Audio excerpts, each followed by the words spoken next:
To RCC show presented by UAP that aims to promote health and wellness in our daily lives. I am Vikas Khurana, your host for the day.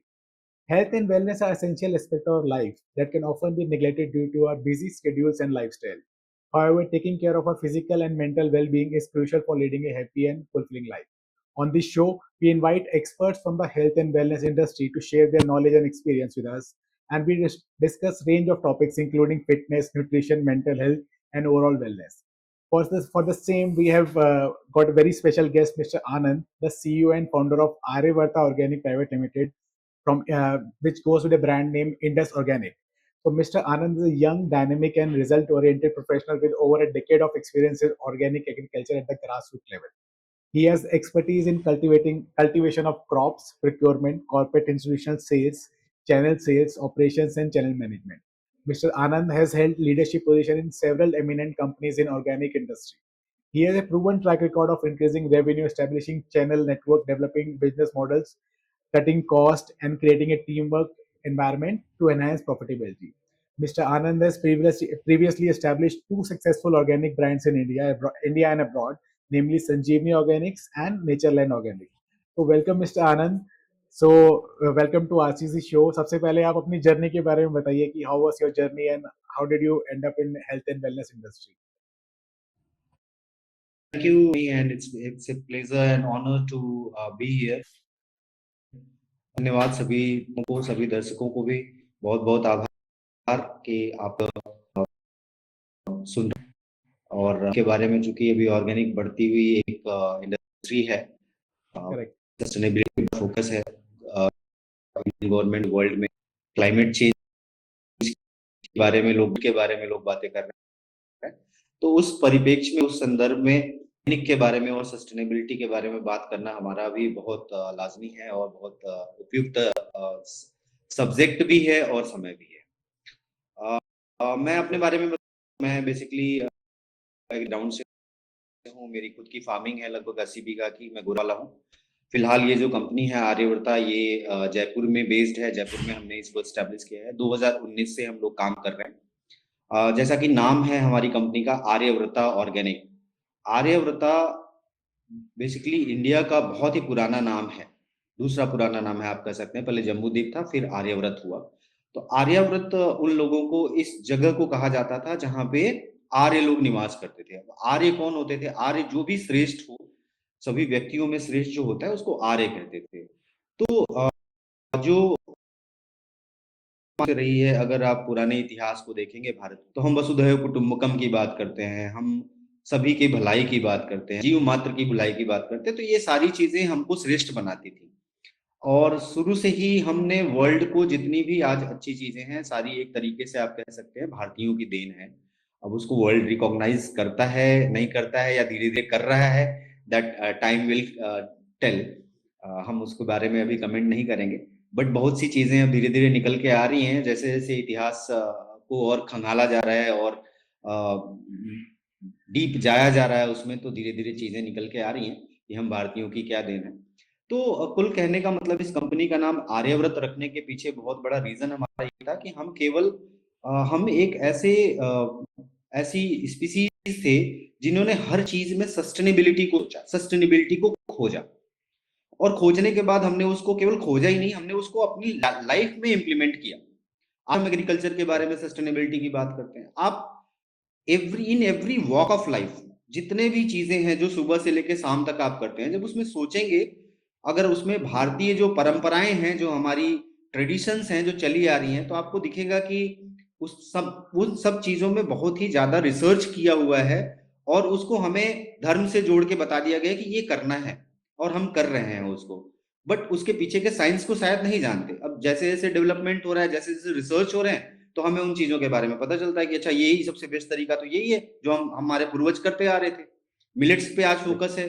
Millets हमारे पूर्वज आज से नहीं, पता नहीं कितने हजारों सालों से हमने मिलेट्स खाए।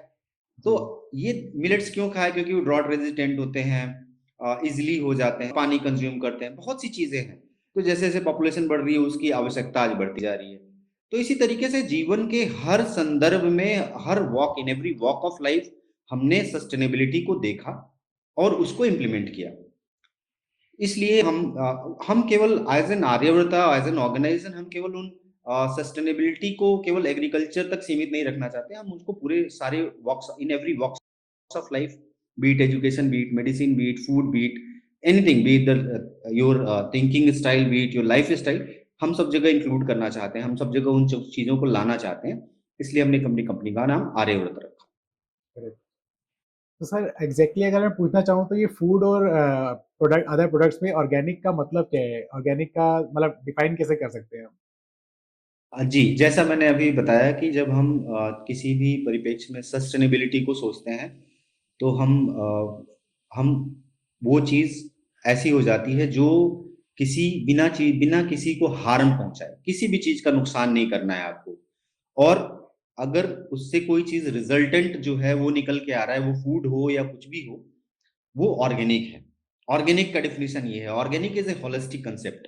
होलिस्टिक कंसेप्ट, अब अगर एग्रीकल्चर के परिप्रेक्ष्य में, when we talk about agriculture, in agriculture if you are doing farming without harming anything which is around you, आपके, अब जब फार्मिंग में हम करते हैं, बहुत ही मैं डेफिनेशन नहीं बता रहा, बहुत ही प्रैक्टिकल वे में समझा देता हूँ। फार्मिंग करने जब मौजूद हो वहां पे, एक तो आप स्वयं है, प्लांट Correct. जिसकी फार्मिंग करनी है, वो क्रॉप क्रॉप होती है यहाँ पे, इकोलॉजी है पूरी, इकोलॉजिकल डाइवर्सिटी है, सॉइल में है, सॉइल में माइक्रो ऑर्गेनिज्म है, माइक्रोन्यूट्रिएंट्स हैं, जो जीवित चीजें हैं उनकी इस बात करते हैं, बर्ड्स होती हैं, तितली हैं, कुछ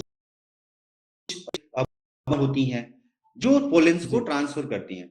सो all these things are there when you are doing a farming any of this, soil के माइक्रो ऑर्गेनिज्म को भी हार्म नहीं पहुंचा रहे, जी. क्रॉप जो लगी हुई है उस पर भी आप नुकसान नहीं पहुंचा रहे, जो diversity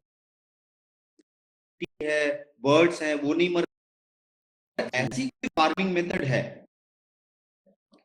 Organic is a holistic approach of doing farming where you think about nature, where you think about crop, where you think about yourself, where you think about environment, environment में है, वाटर है, air है, उसको भी आप नहीं कर रहे में, बिना के केमिकल जैसे ही डालते हैं, ये सारी चीजें पोल्यूट हो जाती हैं, हम मर जाते हैं। अगर आपने यूरिया और बहुत कोई एसिडिक चीज डाल दी तो यार जमीन में है नहीं, क्यों? क्योंकि हमने उनको मार दिया है। यहाँ आज खेतों में नहीं दिखती हैं, क्योंकि वो जो फ्यूम्स निकलते हैं, वो जो हार्मफुल स्प्रे करते हैं खेतों में, उससे वो बहुत ही, कोई भी खेतों में केमिकल्स यूज नहीं करते, पेस्टिसाइड्स यूज नहीं करते, हम रिसोर्सेज यूज करते हैं। और कृषि जो विज्ञान है वो बिना हस्बेंड्री, तो एनिमल हस्बेंड्री को साथ लेके चलते हैं, क्योंकि इनपुट्स जो आपको मिलनी है, नेचुरल इनपुट्स, वो एनिमल हस्बेंड्री के थ्रू ही मिलेगी।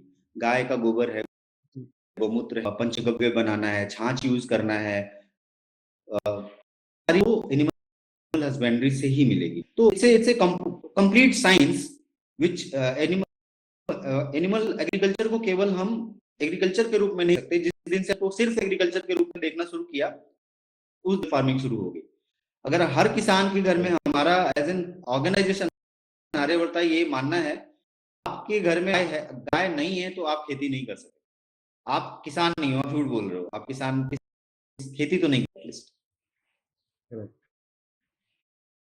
क्योंकि आपको बाहर की रिसोर्स, आपको बाहर के इनपुट्स पे डिपेंड होना पड़ेगा, और बाहर के इनपुट्स में आपको ऑर्गेनिक तो नेचुरल तो कोई चीज मिलेगी नहीं, सारी चीजें केमिकल वाली मिलेंगी। आपको भी नुकसान पहुंचाएंगी, आप खेत को नुकसान पहुंचाएंगी, इन्वायरमेंट करेंगी। सर इसमें जैसे आपने बताया कि जो ऑर्गेनिक फार्मिंग होती है उसमें वी आर मतलब नॉट यूजिंग एनीथिंग जिसमें कि हम किसी को भी हार्म नहीं पहुंचा रहे हैं, तो नेचुरली वो चीज़ अच्छी ही प्रोड्यूस होगी। सो अपार्ट फ्रॉम दैट एक ऑर्गेनिक प्रोडक्ट का अपने जैसे हेल्थ पे क्या एक एडवांटेज होता है यूज करने का? सर के एडवांटेजेस तो बहुत ढेर सारे हैं ऑर्गेनिक एग्रीकल्चर के। केवल पर्सपेक्टिव में बात करेंगे, सबसे पहले तो इको डाइवर्सिटी बहुत इंपॉर्टेंट है। किसी भी जैसे साइंस में आप पढ़ते हैं, समझते हैं कि किसी भी चीज की अगर ये बैलेंस नहीं तो सारा बैलेंस खराब हो जाता है, फिर चीज डेड होने लग जाती है। में इको डाइवर्सिटी, हर किसी का फूड अगर तो इन फूड चेन से धीरे धीरे हम अगर स्पीसीज को निकालते जाएंगे तो वो कहीं ना कहीं गवर्नमेंट को हार्म होता है, और एक स्पीसीज डेड होती है तो उसकी 10 स्पीसीज और डेड हो जाती है, क्योंकि उनका पूरा फूड चेन खराब हो जाता है। तो सबसे पहले तो हम इसकी बेनिफिट उन माइक्रो ऑर्गेनिज्म, उन स्पीसीज को है, बर्ड तितलियों को है। ऐसा माना जाता है अगर मधुमक्खियां नहीं है तो उस दिन धरती खत्म हो जाएगी। जिस दिन मधुमक्खी मर गई इस धरती की, उस दिन वर्ल्ड इंसान जीवित है, क्योंकि उसको खाने के लिए मधु का बहुत बड़ा रोल है ना पोलिनेशन के रूप में। तो सबसे पहले तो वो हेल्थ बेनिफिट है। दूसरा हेल्थ बेनिफिट जो है वो फार्मर को है। आज आपने सुना होगा बीकानेर में एक कैंसर इंस्टीट्यूट है, वहां पे ले जाया जाता है। पंजाब से काफी पेशेंट्स आते हैं बीकानेर में कैंसर हॉस्पिटल में दिखाने के लिए। तो उस ट्रेन को ही इतने ज्यादा कैंसर पेशेंट आते हैं कि उसका नाम कैंसर एक्सप्रेस रख दिया गया। तो किसान बहुत ज्यादा डायरेक्ट, हम तो खाना केमिकल फार्मिंग किया, खाना जो हम खाते हैं रहते हैं, जो फार्मर रे कर रहे हैं उसका रेसिड्यू का लेवल, एक्सपोजर का लेवल ज्यादा होता है। डायरेक्ट फ्यूम्स उसके रेस्पिरेटरी सिस्टम में जा रहा है, तो दे आर सफरिंग फ्रॉम बहुत हेल्थ प्रॉब्लम्स होती हैं उनको। कैंसर एक बहुत बड़ा डिजीज, उसके अलावा भी बहुत स्किन इन्फेक्शंस होते हैं, डिफरेंट टाइप्स होते हैं। तो किसानों के लिए हेल्थ के लिए बहुत अच्छा। अगर बात करें तो कंज्यूमर के हेल्थ के लिए बहुत अच्छा है। कंज्यूमर का हेल्थ कैसे है? अगर वो शास्त्रों में लिखा हुआ है, अगर आप केमिकल युक्त खाना खाएंगे तो आपका शरीर बीमार होगा। डिफरेंट डिफरेंट कोशिकाएं डिफरेंट टाइप के कैंसर के फॉर्म में आते हैं। आप बहुत ही ज्यादा केमिकल वाली चीज को ही खा लेते हैं, हो जाता है। कई केसेस में ऐसा है की डिजीज हो जाते हैं, डिजीज होती हैं। तो हेल्थ बेनिफिट्स कंज्यूमर्स के लिए बहुत अच्छा है। एंटीऑक्सीडेंट्स की मात्रा ऑर्गेनिक फूड में बहुत ज्यादा होती है, क्योंकि सिंथेटिक और केमिकल फूड जो होता है न्यूट्रिएंट डेंस भी होता है, उसके अंदर न्यूट्रिशन की मात्रा अच्छी होती है। नेचुरल टेस्ट होता है। आज आपने देखा होगा मार्केट में कई चीजें हैं, एक कॉमन एग्जांपल दूंगा मैं, विच वी कॉल कॉलीफ्लावर।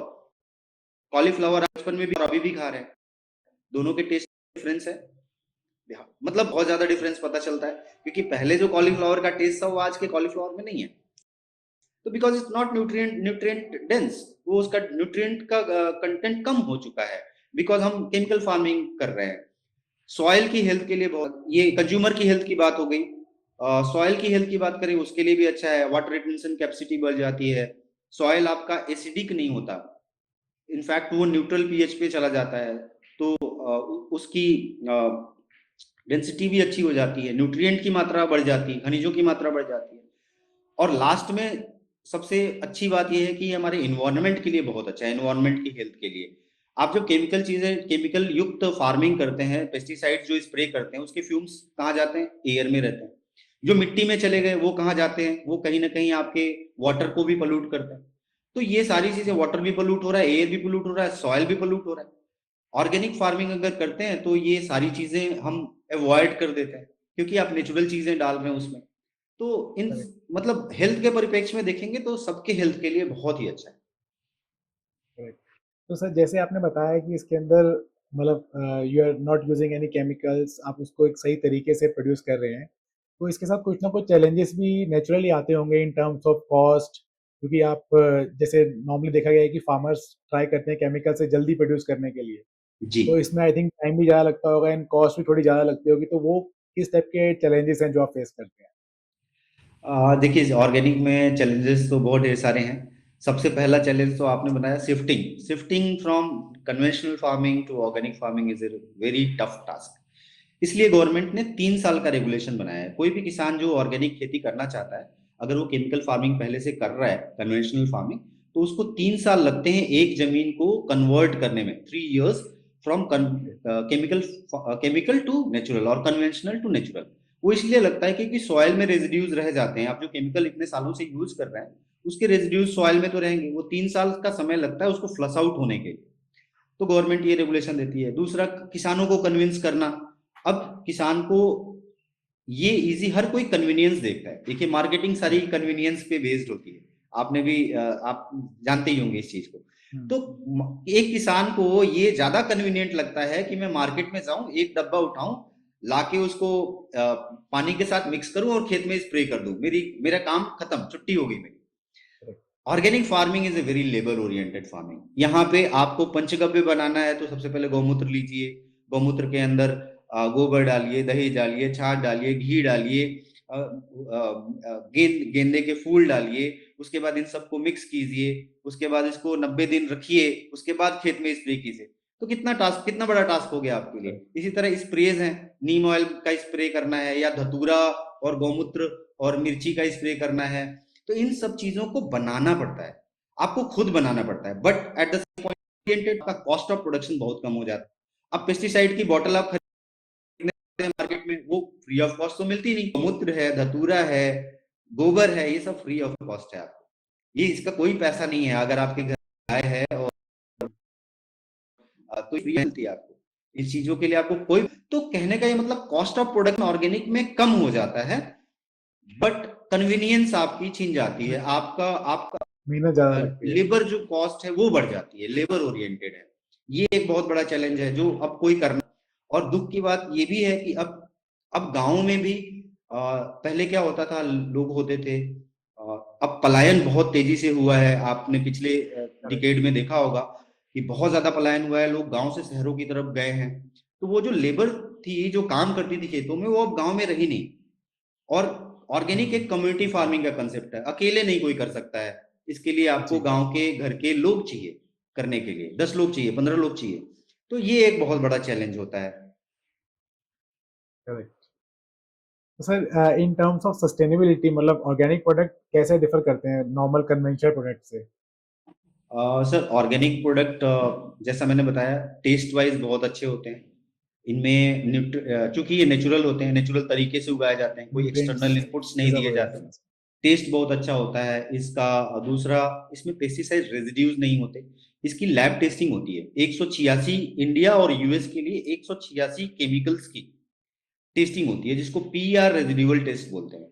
और यही अगर यूरोपियन कंट्री में आप ऑर्गेनिक सेल करना चाहते हैं तो 565 केमिकल्स की रेजिड्यू टेस्टिंग होती है।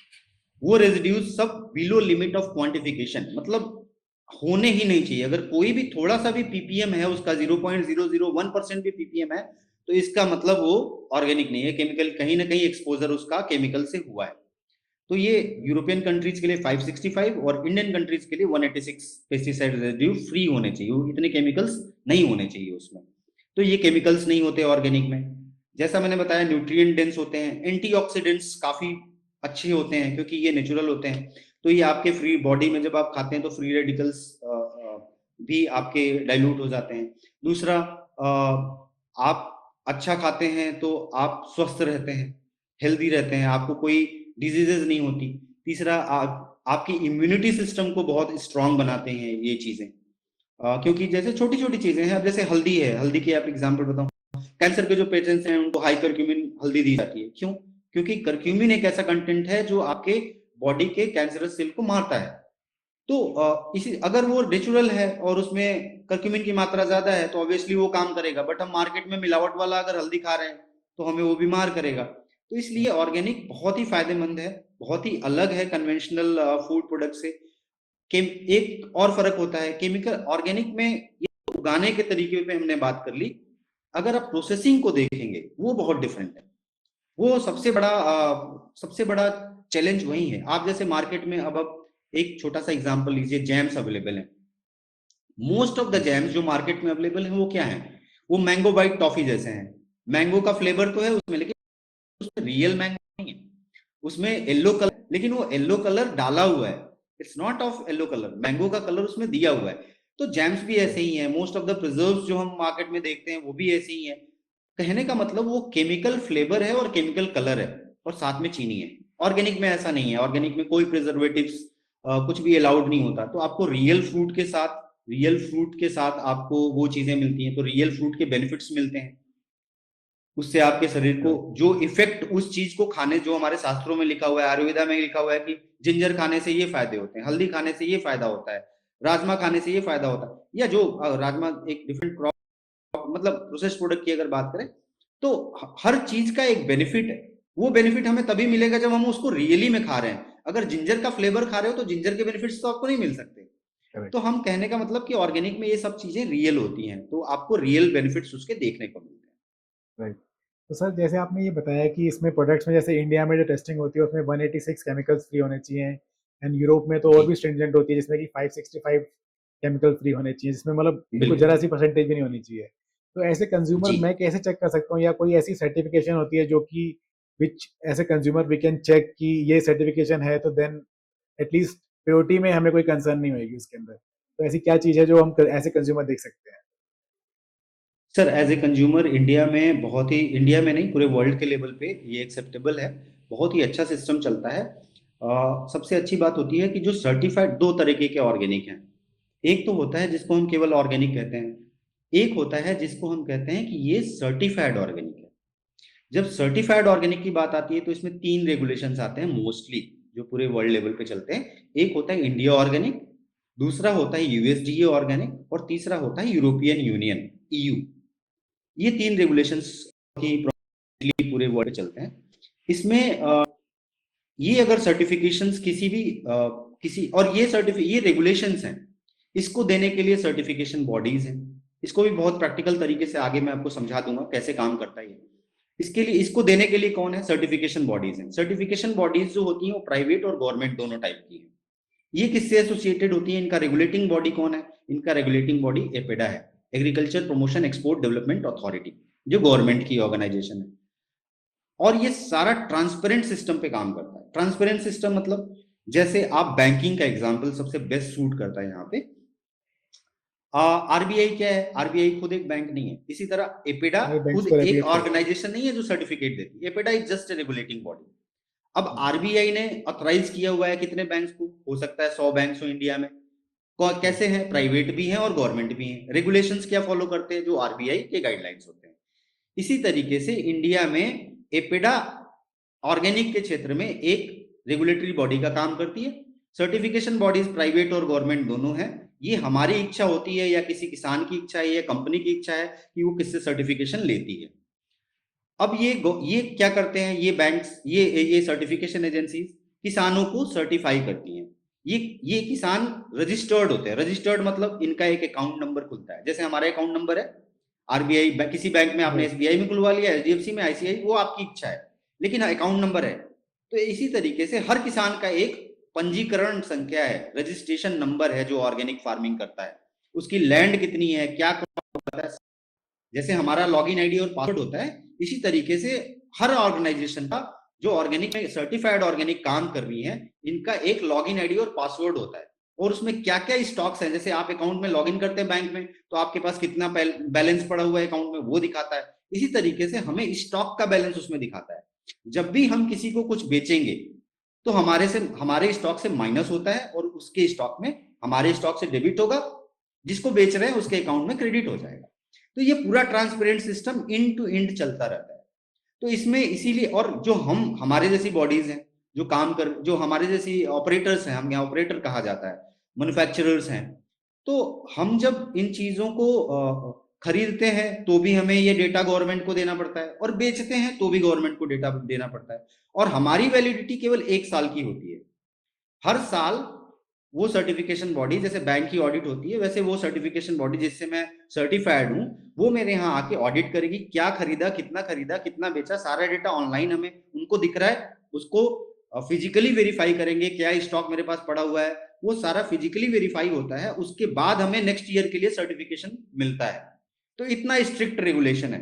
तो सर्टिफाइड ऑर्गेनिक अगर है और उस पे इंडिया ऑर्गेनिक का लोगो, यूएसडीए ऑर्गेनिक का लोगो लगा हुआ है, तो इसका मतलब आप एश्योर हो सकते हैं कि ये प्रोडक्ट ऑर्गेनिक है, इसकी टेस्टिंग करवाई हुई है। और सर्टिफिकेशन बॉडीज कैसे मानती हैं कि ये ऑर्गेनिक है? आपको टेस्ट रिपोर्ट सबमिट करने पड़ते हैं, जो 186 पेस्टिसाइड में वाले बताए मैंने।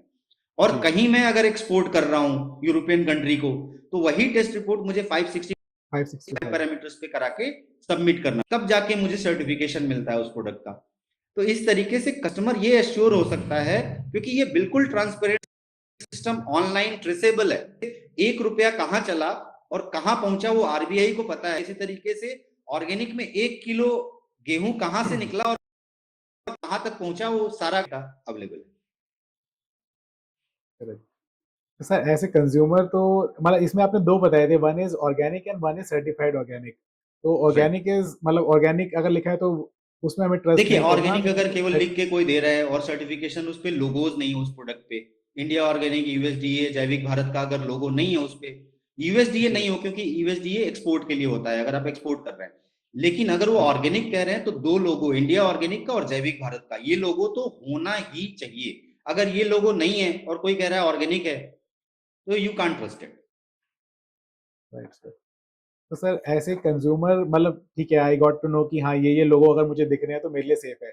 मगर जी, ऐसे मतलब एक पार्टी जो आप बना रहे हैं, जो आप प्रोडक्शन फार्मिंग कर रहे हैं, तो आपके लिए मुझे ऐसा लग रहा है कि बहुत ही चैलेंजिंग भी होता होगा ये। तो आपने जब ये जर्नी आपकी पूरी कवर की आपने स्टार्टिंग से, तो आपने क्या क्या चैलेंजेस फेस किए इस जर्नी में? सर ऑर्गेनिक में जैसा मैंने बताया it's a quite challenging task. सबसे पहले तो किसानों को मोटिवेट करके और ऑर्गेनिक पे ले आना इट्स ए हरकुलियन टास्क। उसके बाद इन सब का सब किसानों को सर्टिफ ट्रेनिंग देना, सिखाना। उसके बाद ये डेटा सारा जो है, कितने किस किस किसान की कितनी जमीन है, क्या उगा रहा है, कौन से, हमारे यहाँ 3 क्रॉप सीजन्स हैं। वैसे मोस्टली 2 हैं, रबी और खरीफ, लेकिन अब जायद भी है, 3 क्रॉप सीजन्स हो गए हैं। 3 क्रॉप सीजन्स में किसने क्या लगाया, कौन से किसान ने क्या लगाया, सारे डेटा इकट्ठा करना, डेटा को फीड करना, गवर्नमेंट को सारा इंफॉर्मेशन पहुंचाना। तो बहुत ही चैलेंजिंग होता है इनिशियल लेवल पे तो बहुत ही चैलेंजिंग है, क्योंकि वहां पे आप ये काम कर तो रहे हैं, बस इसके लिए आपको कोई पैसे नहीं दे रहा। आपको पैसे कब मिलेंगे? जब आप इन चीजों को किसानों से जो हार्वेस्ट होगा और आप जब सेल करोगे, तब आपका कमर्शियल कुछ पैसे मिलेंगे जिससे आप इन चीजों को सपोर्ट कर सको। लेवल पे काफी चैलेंजेस होते हैं in terms of capital, in terms of man power. Man power बहुत इंपॉर्टेंट फैक्टर है। अब ये सारा सारे किसान हर अब हर जगह का लोकल लैंग्वेज बोलता है। राजस्थान का किसान है तो जरूरी नहीं कि हिंदी बोलेगा, राजस्थानी में बोलता है। वो लैंग्वेज के बैरियर्स भी बहुत हैं। तमिलनाडु का किसान है तो तमिल में बोलेगा, अब आपको तमिल नहीं आती तो it's quite tough to understand. Bihar का और बंगाल का किसान है तो वो अपनी लोकल लैंग्वेज में बात करेगा, तो इट्स क्वाइट चैलेंजिंग, बहुत चैलेंजिंग होता है। और उन चीजों को करने के लिए मैन पावर का सिलेक्शन बहुत इंपॉर्टेंट है। तो हम लोग लोकल लेवल पे ही मैन पावर, अब जैसे मान लीजिए कोई गांव है, तो राजस्थान का जैसे चिड़ावा है जहां पे हमारा, या छत्तीसगढ़ में हमारा एक प्रोजेक्ट है कांकेर में। तो कांकेर में जो प्रोजेक्ट है तो हमें कांकेर का ही कोई एक बंदा रखना पड़ता है, ताकि वो जो कह रहे हैं वो उन चीजों को समझ सके। नहीं आएगी, आई डोंट नो छत्तीसगढ़ी, थोड़ा बहुत समझ सकते हैं ऑन द बेसिस ऑफ उनके फेस एक्सप्रेशन से, but you can't catch the real words. तो लोकल लेवल पे हमें मैन पावर में करना पड़ता है, तो थोड़ा सा चैलेंजिंग होता है, थोड़ा टफ होता है। इवन मैनेजिंग सारे लॉजिस्टिक, उसका होलसेल मतलब उसको सारा लॉजिस्टिक्स तो स्टोर बहुत ज्यादा, करना, क्या होता एवरीथिंग। है सर, ऑर्गेनिक की जो कॉस्ट है उसके 2 फैक्टर्स हैं। एक तो हिडन फैक्टर है, एक अनहिडन फैक्टर है। जो अनहिडन फैक्टर है वो ये है कि ऑर्गेनिक कर रहा है तो कॉस्ट ऑफ प्रोडक्शन तो कम हुई है, बट प्रोडक्शन जो टोटल ओवरऑल प्रोडक्शन है शुरू के 5-10 सालों में, वो केमिकल फार्मिंग से कम होता है। तो जब कम होता है तो किसान को उसकी भरपाई करनी पड़ेगी आपको। तो हम लोग उसको किसानों को 10%, 5 से लेकर 10% तक डिपेंडिंग अपॉन द क्रॉप, हम 5 से 10% का प्रीमियम देते हैं किसान को।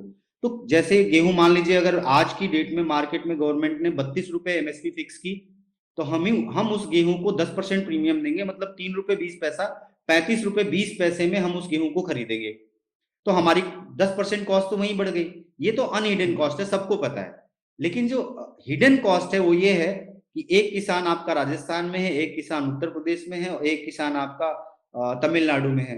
अब इसका कलेक्शन ओवरऑल पैन इंडिया से, एक मेघालय में भी बैठा हुआ है, एक हुगली में है, एक केरल में है।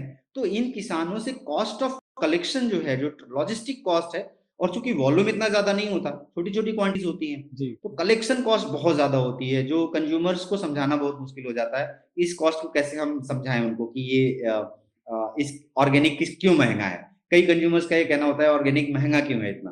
तो ये एक बहुत बड़ा रीजन है ऑर्गेनिक के, थोड़ा महंगा, बहुत महंगा तो नहीं है, थोड़ा महंगा है। और ये एक रीजन हम उस लेवल पे ले जाएं जहां हर अधिकतर जो फार्मिंग होने लगे वो ऑर्गेनिक फार्मिंग होने लग जाए, तो कॉस्ट ऑफ लॉजिस्टिक्स आपकी कम हो जाएगी। नहीं, I am sure after watching this video हमारे काफी सारे व्यूअर्स विल अंडरस्टैंड कि थोड़ा सा कॉस्ट में अगर एडिशन भी होता है तो वो क्यों होता है, उसका पूरा जो बैकग्राउंड है, now we got to know. जी, नहीं सर, इस चीज को इसमें कंज्यूमर्स को एक पॉइंट ऑफ व्यू से और समझना पड़ेगा। देखिए, मार्केट में आप जब गाड़ियां खरीदने जाते हैं तो मर्सिडीज को मारुति से तो कंपैरिजन नहीं कर सकते आप, बीएमडब्ल्यू को आप मारुति से कंपैरिजन नहीं कर सकते। मारुति अलग सेगमेंट में है, मर्सिडीज अलग सेगमेंट में। तो आपको अगर अच्छी चीज चाहिए तो अच्छी चीज चाहिए तो आपको अच्छा थोड़ा सा पैसा तो देना पड़ेगा, थोड़ा उसका प्रीमियम तो देना पड़ेगा। दूसरी चीज ये है कि आप 1 साल का या 6 महीने का अपना हेल्थ मेडिसिन का बिल कलेक्ट कर लीजिए, और वो मेडिसिन के बिल क्या पैसा आप ऑर्गेनिक पे इन्वेस्ट कर दीजिए। 1 साल अगर आप ऑर्गेनिक खाना शुरू कर देंगे, आप बीमार कम पड़ना शुरू हो जाएंगे, तो आपका जो कॉस्ट ऑफ मेडिकल का जो कॉस्ट है वो एक तरीके से कवर हो जाएगा। तो बात वही है कि कान सीधे पकड़ना है या घुमा के पकड़ना है। हम अभी घुमा के पकड़ रहे हैं, हम सीधे नहीं पकड़ रहे।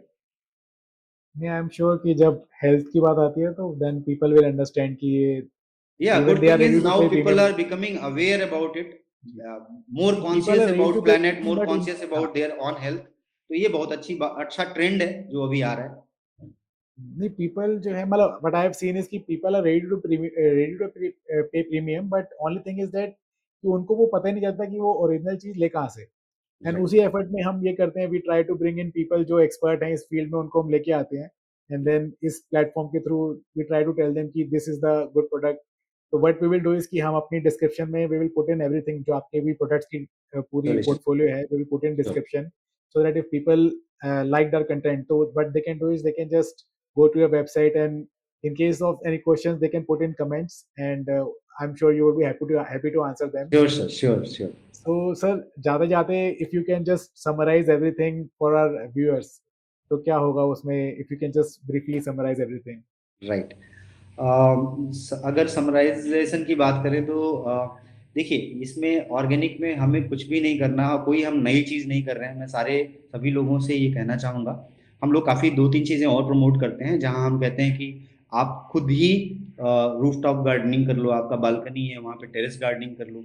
कुछ चीज़ें तो आप खुद उगाओ। हमें कुछ भी नहीं करना, हमें बैक टू रूट्स जाना है, हमें अपने ट्रेडिशंस पे वापस जाना है। आप छोटे छोटे एग्जाम्पल्स लीजिए। हमने हमारे महर्षियों ने, जो एक्चुअली महर्षि जो साइंटिस्ट थे, साइंटिस्ट कह लीजिए उनको, उन्होंने सारी चीजें खोज के निकाली। जो उसमें से बेस्ट चीज थी वो हमें कहा कि आप ये फॉलो करो। एज एन इंडियंस हमने उसको फॉलो किया। आपको ये जान के आश्चर्य होगा कि हमारे पुराने इंडिया में बड़े बड़े विश्वविद्यालय हुआ करते थे, तक्षशिला, नालंदा, सब हुआ करते थे। लोग पूरे विश्व से पढ़ने आते थे। एक भी हॉस्पिटल नहीं था पूरे इंडिया में कहीं भी। मंदिर थे, विश्वविद्यालय थे, सब कुछ था, लेकिन हमारे यहाँ हॉस्पिटल नहीं थे। क्यों नहीं थे? क्योंकि हम बीमार नहीं पड़ते थे। हमारा खान पान, हमारा आहार ही हमारा उपचार था। आहारम सम उपचारम, उपचारम सम आहारम। हमारा खाना ही हमारा हमारा खाने का तरीका, हमारे यहाँ खाने का तरीका डिफाइंड है। आप सुबह जब सो के उठते हैं तो सो के उठने के बाद क्या करना है, ये अच्छे तरीके से डिफाइंड था। अब हम करते नहीं। कब उठना है और कब सोना है, कब खाना है, ये सारा कुछ डिफाइंड था। खाना बनने के कितने मिनट के, 48 मिनट के अंदर अंदर आपको खाना कंज्यूम कर लेना है। अगर उसके बाद खाते हैं तो वो पॉइजनस होता जाता है। जितना जितना ओल्ड खाएंगे, जितना बासी खाएंगे, उतना आपको वो नुकसान पहुंचाएगा आपके शरीर को। तो ये सारी चीजें जो हमारे यहाँ वेल डिफाइंड है, ये ऐसे नहीं सोच लिया, ऐसे नहीं लिख दिया उन्होंने कि ये कर 48 मिनट के अंदर। 48 मिनट के पीछे साइंस है। पानी कब पीना है और कैसे पीना है, मतलब छोटी से छोटी चीज आप सोचो। शौच जाना है तो कैसे जाना है, यहां तक डिफाइंड था। शौच का एक तरीका है जिसको इंडियन स्टाइल बोला जाता है। अगर आप इंडियन स्टाइल टॉयलेट्स यूज करना शुरू कर दो, आपकी पेट की 40% डिजीजेस खत्म हो जाएंगी, होंगी ही नहीं। तो छोटी छोटी चीजें, हमारे कर्म में जो चीजें हमें सिखाई गई हैं, जो हमारे ट्रेडिशंस में हैं, केवल वो करना शुरू कर दें तो हम अपनी जिंदगी को बहुत अच्छा सुधार लेंगे, बहुत अच्छे तरीके से, क्योंकि वो सस्टेनेबल तरीका है। सस्टेनेबिलिटी की बात करें तो एक छोटा सा एग्जांपल मैं और दूंगा, दो छोटे छोटे एग्जांपल दूंगा, जिससे आप और समझ पाएंगे कि हमारा हमारा जो धर्म है वो कितना ज्यादा साइंटिफिक और कितना डीप है, कितना सस्टेनेबल है। पहला एग्जांपल आप ये लीजिए, जब हमारे यहाँ पूजा होती है, कोई भी पूजा की जाती है, तो पंडित जी क्या देते हैं आपको, एक लिस्ट देते हैं क्या क्या सामग्रियां होती हैं उसमें। उसमें होता है नया कपड़ा होना चाहिए, नए बर्तन होने चाहिए, सब कुछ नया होना चाहिए, दूध होना चाहिए, दही होनी चाहिए। उसके बाद क्या होता है, मिट्टी के बर्तन होने चाहिए, नए कपड़े होने चाहिए, नए फल फूल होना चाहिए, मूंग नया होना चाहिए, चावल नए होने चाहिए।